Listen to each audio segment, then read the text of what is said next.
अब इस वीडियो में मैं पार्ट 18 पेड़ पौधों का जीवन के बाकी के भाग को लेकर आई हूँ। आइए देखते हैं इसके आगे के भाग को। इससे पिछले वाले वीडियो में हमने देखा था कि किस तरह पेड़ पौधे पराग को सुरक्षित रखते हैं, जो उसका बाद में बीज का रूप ले लेते हैं। यहाँ पर आगे बताया गया है कि पौधों पर मुस्कुराते फूल देखकर हमें कितनी खुशी होती है। शायद पेड़ भी कम प्रफुल्लित नहीं होते, मतलब उसकी खुशी भी जाहिर वह करते हैं, मतलब उसके सुंदर रूप को देखकर जैसे हमारा मन खिल उठता है।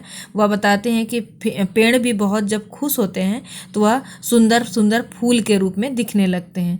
यहाँ पर बताते हैं कि खुशी के मौके पर जैसे हम अपने दोस्तों को बुलाते हैं, निमंत्रण देते हैं, उसी प्रकार पेड़ पौधे भी जैसे अपने सगे संबंधियों को बुलाने के लिए आमंत्रित करते हैं।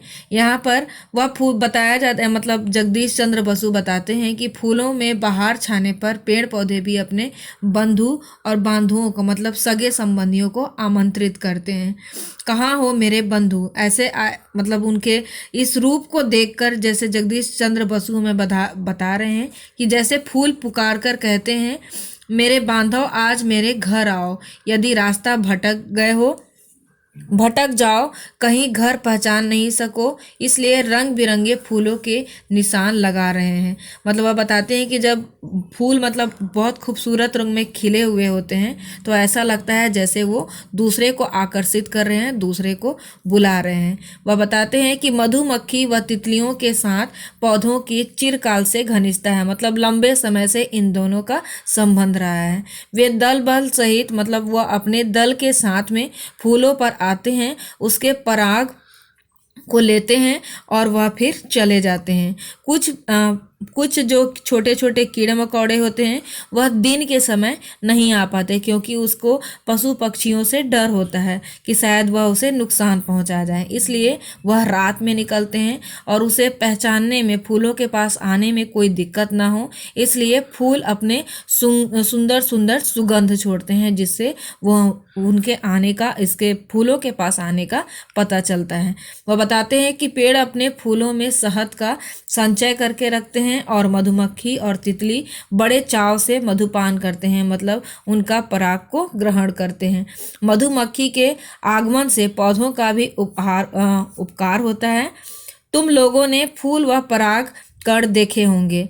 मधुमक्खियां एक फूल के पराग कण दूसरे फूल पर ले जाते हैं। पराग कण के बिना बीज पक नहीं पाते हैं, मतलब जो इसका पालन पोषण अगला स्टेप जो होता है, अगला स्तर होता है, वहाँ पर जगदीश चंद्र बसु कहते हैं कि जब यह पराग कण एक पौधे से लेकर दूसरे पौधे पर जाते हैं, जिससे उसके बीज पकने में उसको सहायता मिलती है। तो यहाँ पर आगे बताते हैं, इस प्रकार फूल में बीज फलता है, वह फलता है और बड़ा होता है, उसका सेवन होता है। अपने शरीर का रस पिलाकर पौधा बीजों का पोषण करता है। अब अपनी जिंदगी के लिए उसे मोह माया का लोभ नहीं है, मतलब बोलता है कि जब वह बीज पकने लगते हैं, उसका सेवन करने लगता है, तो पेड़ पौधों को अपने जीवन का मोह नहीं रह जाता है। वह हर तरीके से अपनी संतान का सही तरीके से पालन पोषण करता है। जो कुछ दिन पहले हरा भरा था, या जो पौधा रहता है जो कुछ दिन पहले हरा भरा रहता है, पौधे का रूप में रहता है, वह धीरे धीरे अब वह सूखने लगता है। अब हवा के हल्के थपेड़ों से ही वह हिलने लगता है। जो पेड़ कल मजबूती से खड़ा रहता था, हवा के झोंकों पर भी झोंके उसका कुछ परिवर्तन नहीं ला पाते थे, मतलब उसे हिला नहीं पाते थे, वह धीरे धीरे वह पेड़ अब सूखने लगता है और जो उसका जो संतान के रूप में जो बीज होता है वह अब पकने लगता है। धीरे धीरे यह पेड़ सूखने लगते हैं। अब उसे हवा के थपेड़ों से वह कांपने लगता है, जैसे वह हिलने लगता है, और धीरे धीरे एक एक करके सभी डालियां टूट पड़ती है और अंत में एक दिन अकस्मात पेड़ जड़ सहित जमीन पर गिर पड़ता है, और इस तरह जैसे पेड़ की जैसे मृत्यु हो जाती है, वह सूख जाते हैं।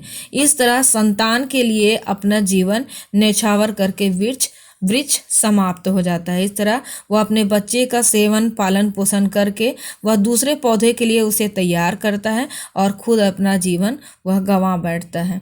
इस तरह यह पाठ के पूरे मतलब पेड़ पौधे से संबंधित उसके पूरे क्रियाकलापों को जगदीश चंद्र बसु ने इस पाठ के माध्यम से बताया है। और इस तरह यह पाठ 18 पेड़ पौधों का जीवन हमारा समाप्त होता है। अब अगले वीडियो में मैं इसके प्रश्न उत्तरों को लेकर आऊंगी।